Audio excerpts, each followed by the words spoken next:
सुंदरकांड 67वां सर्ग। महात्मा श्री रघुनाथ जी के ऐसा कहने पर श्री हनुमान जी ने सीता जी की कही हुई सब बातें उनसे निवेदन कर दी। वे बोले, पुरुषोत्तम, जानकी देवी ने पहले चित्रकूट पर बीती हुई एक घटना का यथावत रूप से वर्णन किया था।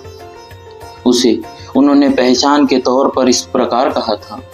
पहले चित्रकूट में कभी जानकी देवी आपके साथ सुखपूर्वक सोई थी।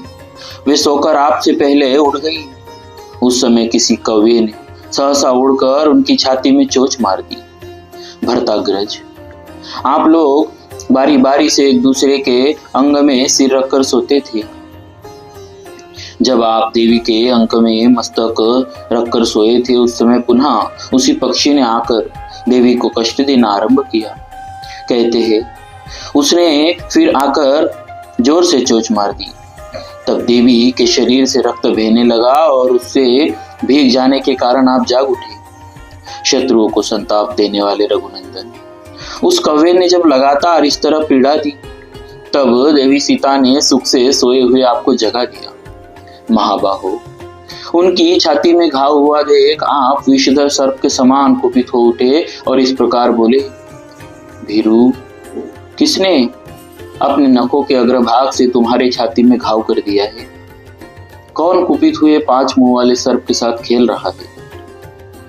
ऐसा कहकर आपने जब सहसा इधर उधर दृष्टि डाली, तब उस कौवे को देखा। उसके तीखे पंजे खून में रंगे हुए थे और वह सीता देवी की ओर मुंह करके ही कहीं बैठा था। सुना है उड़ने वालों में श्रेष्ठ वह कौवा साक्षात इंद्र का पुत्र था, जो उन दिनों पृथ्वी पर विचर रहा था। वह वायु देवता के समान शीघ्रगामी था। मतिमानों में श्रेष्ठ महाबाहो, उस समय आपके नेत्र क्रोध से घूमने लगे और आपने उस कौवे को कठोर दंड देने का विचार किया। आपने अपनी चटाई में से एक कुशा निकालकर हाथ में ले लिया और उसे ब्रह्मास्त्र से अभिमंत्रित किया।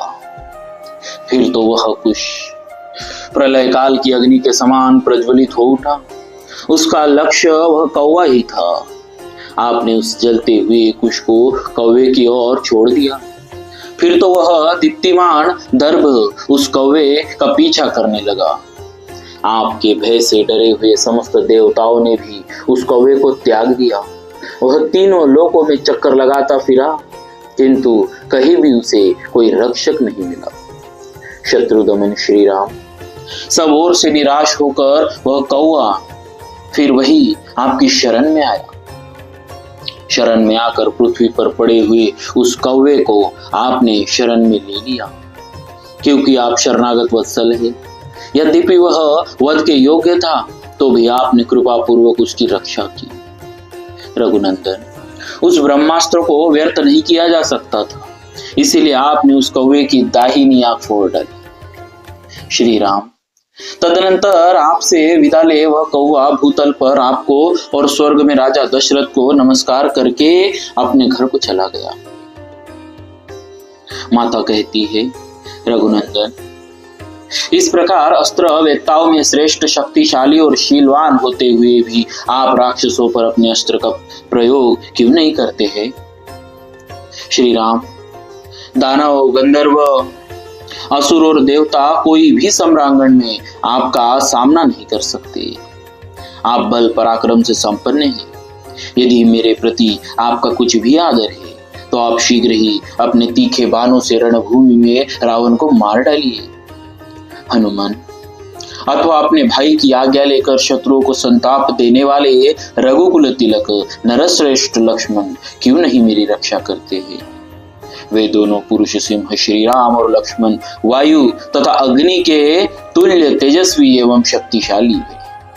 देवताओं के लिए भी दुर्जय है, फिर किस लिए मेरी उपेक्षा कर रहे? इसमें संदेह नहीं कि मेरा ही कोई ऐसा महान पाप है, जिसके कारण वे दोनों शत्रु संतापी वीर एक साथ रहकर समर्थ होते हुए मेरी रक्षा नहीं कर रहे। रघुनंदन, विदेह नंदिनी का करुणाजनक उत्तम वचन सुनकर मैंने पुनः आर्या सीता से यह बात कही है। देवी, मैं सत्य की शपथ खाकर कहता हूँ कि श्री रामचंद्र जी तुम्हारे शोक के कारण ही सब कार्यों से विरत हो रहे। श्री राम के दुखी होने से लक्ष्मण भी संतप्त हो रहे। किसी तरह आपका दर्शन हो गया, आपके निवास स्थान का पता लग गया, अतः अब शोक करने का अवसर नहीं। भामिनी, आप इसी मुहूर्त में अपने सारे दुखों का अंत हुआ देखेगी। शत्रुओं को संताप देने वाले वे दोनों नरश्रेष्ठ राजकुमार आपके दर्शन के लिए उत्साहित हो लंकापुरी को जलाकर भस्म कर देंगे। वरारोहे, सम्रांगण में रौद्र राक्षस रावण को बंधु बांधों सहित मारकर रघुनाथ जी अवश्य ही आपको अपनी पुरी में ले जाएंगे। सती साध्वी देवी, अब आप मुझे कोई ऐसी पहचान दीजिए जिसे श्री रामचंद्र जी जानते हो और जो उनके मन को प्रसन्न करने वाला हो। महाबली वीर, तब उन्होंने चारों ओर देखकर वेणी में बांधने योग्य इस उत्तम मणि को अपने वस्त्र से खोलकर मुझे दे दिया। रघुवंशियों के प्रियतम श्री राम, आपके लिए इस मणि को दोनों हाथों में लेकर मैंने सीता देवी को मस्तक झुकाकर प्रणाम किया और यहाँ आने के लिए मैं उतावला उठा। लौटने के लिए उत्सुक हो मुझे अपने शरीर को बढ़ाते देख सुंदरी जनकनंदिनी सीता बहुत दुखी हो गई। उनके मुख पर आंसुओं की धारा बह चली। मेरी उछलने की तैयारी से वो घबरा गई और शोक के वेग से आहत हो उठी। उस समय उनका स्वर अश्रुगदगद हो गया था। वे मुझसे कहने लगी, महाकपि, तुम बड़े सौभाग्यशाली हो जो मेरे महाबाहु प्रियतम कमल नयन श्री राम को तथा मेरे यशस्वी देवर महाबाहु लक्ष्मण को भी अपनी आंखों से देखोगे। सीता जी के ऐसा कहने पर मैंने उन मिथिलेश कुमारी से कहा, देवी जनक नंदिनी, आप शीघ्र मेरी पीठ पर चढ़ जाइए। महाभागे श्यामलोचने, मैं अभी सुग्रीव और लक्ष्मण सहित आपके पतिदेव श्री रघुनाथ जी का आपको दर्शन कराता हूँ। यह सुनकर सीता देवी मुझसे बोली, महाकपे वानर शिरोमणि, मेरा यह धर्म नहीं है कि मैं अपने वश में होती हुई भी स्वेच्छा से तुम्हारी पीठ का आश्रय लूं। वीर, पहले जो राक्षस रावण के द्वारा मेरे अंगों का स्पर्श हो गया, उस समय वहां मैं क्या कर सकती थी? मुझे तो काल ने ही पीड़ित कर रखा था। अतः वानर प्रवर, जहां वे दोनों राजकुमार है वहां तुम जाओ। ऐसा कहकर वे फिर मुझे संदेश देने लगे। ऐसा कहकर माता फिर मुझे संदेश देने लगी, हनुमान, सिंह के समान पराक्रमी उन दोनों भाई श्री राम और लक्ष्मण से, मंत्रियों सहित सुग्रीव से तथा अन्य सब लोगों से भी मेरा कुशल समाचार कहना और उनका पूछना। तुम वहां ऐसी बात कहना जिससे महाबाहु रघुनाथ जी इस दुख सागर से मेरा उद्धार करे। वानरों के प्रमुख वीर, मेरे इस तीव्र शोक वेग को तथा इन राक्षसों द्वारा मुझे डराया धमकाया जाता है, इसको भी उन श्री रामचंद्र जी के पास जाकर कहना। तुम्हारा मार्ग मंगलमय हो। नरेश्वर, आपके प्रियतमा संयमशीला आर्या सीता ने बड़े विषाद के साथ ये सारी बातें कही है। मेरी कही हुई इन सब बातों पर विचार करके आप विश्वास करें कि सती शिरोमणि सीता सकुशल है। इस प्रकार श्री वाल्मीकि निर्मित आर्ष रामायण आदि काव्य के सुंदर कांड में 67वां सर्ग पूरा हुआ। बोलिए श्री सीताराम जी महाराज की जय।